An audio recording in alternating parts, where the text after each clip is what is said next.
দীর্ঘ কয়েক দশক ধরে রয়েছে পশ্চিম মেদিনীপুর জেলার অন্তর্গত শালবনীর মণ্ডলকোপি রেলগেট। গ্রামবাসীদের যাতায়াতের সড়ক পথের এই একটি মাধ্যম। রেল কর্তৃপক্ষ সেটিকে আন্ডার বাইপাস করার সিদ্ধান্ত নিয়েছিল কয়েক বছর আগে, তবে তা সেই স্থানে না হয়ে শালবনীতে করা হচ্ছে আন্ডার বাইপাস। তারপরেই রেল কর্তৃপক্ষ সিদ্ধান্ত নেয় ওই রেলগেটটি তুলে দেওয়া হবে, যার ফলে ক্ষিপ্ত হয়ে ওঠে সাধারণ মানুষ। এলাকার সাধারণ মানুষের অভিযোগ, কাউকে কিছু না জানিয়ে রেল কর্তৃপক্ষ রাতের অন্ধকারে গেটটি তুলে দিতে চাইছে। গেট তুলে দিলে কিভাবে সাধারণ মানুষ যাতায়াত করবে, এই প্রশ্ন নিয়েই আধিকারিকদের কাছে গেলে তারা কার্যত মুখে কুলু পাতে, যার ফলে রেলগেট তুলতে আসা রেলকর্মী ও আধিকারিকদের সঙ্গে বচসায় জড়ায় গ্রামবাসীরা।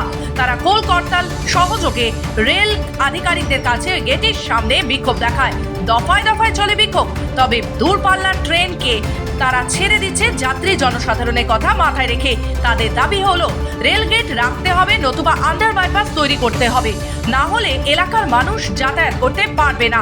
আমলের এই গেটের নাম্বার ধরে ওখানে টেন্ডার হয়েছিল, এখানের গেটে, এখান থেকে ওখানে যে হয়েছে আমাদের কোনো সমস্যা নেই। আমাদের এখানে গেট তুলতে আসছে বারবার।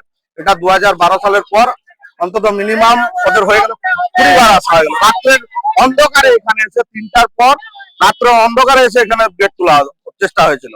পশ্চিম মেদিনীপুর থেকে নিজস্ব প্রতিনিধি রিপোর্ট, খবর বাংলা।